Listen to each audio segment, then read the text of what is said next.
ಸೌಲಭ್ಯ ಕೊಟ್ಟವ್ರು ಬಾಬಾ ಸಾಹೇಬ್ ಅಂಬೇಡ್ಕರ್. ಎಲ್ಲಾ ಸಮುದಾಯ ಯುವಕರು ಆಗ್ಬೇಕು. ಯಾವ ಬರ್ತಾವ್ರೆ ಅಧ್ಯಯನ ಮಾಡಿದಾಗ ಮಾತ್ರ ಬರ್ತದೆ, ಅಥವಾ ಅಧ್ಯಯನ ಮಾಡಿ ವಿಷಯವನ್ನ ಸರಿಯಾಗಿ ತಿಳ್ಕೊಂಡಾಗ ಮಾತ್ರ ಈ ಮಾತುಗಳನ್ನು ಬರ್ತಾವೆ. ಸುಮ್ಮನೆ ಎಲ್ಲರಿಗೂ ಬರಲ್ಲ.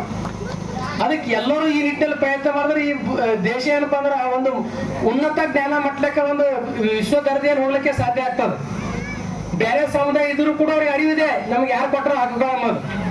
ಸೊ ಎಲ್ಲಾ ಸಮುದಾಯದ ಜನರು ಅರ್ಥ ಮಾಡ್ಕೋಬೇಕು.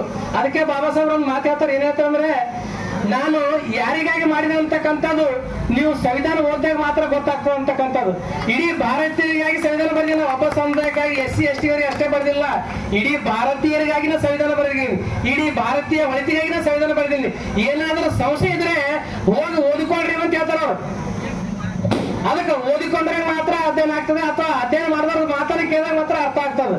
ಅದಕ್ಕೆ ಬಂಧುಗಳೇ, ಈ ಬೆಳೆ ಗ್ರಾಮ ಇರ್ತಕ್ಕಂಥ ಎಲ್ಲಾ ಸಮುದಾಯದವರು ಅಧ್ಯಯನ ಮಾಡ್ಲಿಕ್ಕೆ ಅವ್ರು ಚಾಲೆಂಜ್ ಮಾಡ್ತಿದವ್ರು. ಇಲ್ಲ ಯಾವ ಸಮುದಾಯ ಬೇಕಲ್ಲಕ್ಕ ಅವ್ರು, ಯಾವುದೇ ಜಾತಿ ಇರಲಿಕ್ಕೆ ಅವ್ರು, ಯಾವ ಧರ್ಮ ಇರ್ಲಿಕ್ಕೆ ಅವ್ರು ಅಧ್ಯಯನ ಮಾಡಿದ್ರೆ ಅವರು ಮಹಾ ಮನುಷ್ಯರಾಗ್ಲಿಕ್ಕೆ ಸಾಧ್ಯ ಅದ ಅಂತಕ್ಕಂಥ ಮಾತನ್ನ. ಸೊ ಅದಕ್ಕೆ ಎಲ್ಲಾ ಸಮುದಾಯದ ವರ್ಗದವರು ಅಧ್ಯಯನ ಮಾಡ್ಬೇಕು. ಸೊ ಅದಕ್ಕಾಗಿ ನಾನು ಶಂಕರನವರಿಗೆ ನಾನು ತುಂಬ ಧನ್ಯವಾದ ಸಲ್ಲಿಸ್ತೀನಿ. ಇಂತಹ ಹೃದಯಗಳಿರ್ಬೇಕು ಊರಲ್ಲಿ, ಅಂದಾಗ ಮಾತ್ರ ಒಂದು ಒಳ್ಳೆ ಕಾರ್ಯಕ್ರಮ, ಒಳ್ಳೆ ಒಂದು ವಿಚಾರ, ಒಳ್ಳೆ ಒಂದು ಗ್ರಾಮ ನಿರ್ಮಾಣ ಆಗ್ಲಿಕ್ಕೆ ಸಾಧ್ಯ ಆಗ್ತದೆ. ಒಂದೇ ಸಮುದಾಯಕ್ಕೆ ಸೀಮಿತ ಆಗಬಾರ್ದು ಯಾವುದೇ ವಿಚಾರಗಳು. ಸೌಲಭ್ಯ ಮಾತ್ರ ಅಂಬೇಡ್ಕರ್ ಯಾರಿಗಾಗಿ ಅಂತ ಮಾತು ಬಂದಾಗ ಅಂಬೇಡ್ಕರ್ ಅವರು ಎಲ್ಲರಿಗಾಗಿ, ಅದು ಅದನ್ನೇ ಅದು ಎಲ್ಲರಿಗಾಗಿ ಸಂವಿಧಾನ ಬರೆದವರು ಅವರು.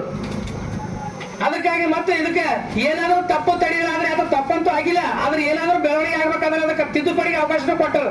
ಆರ್ಟಿಕಲ್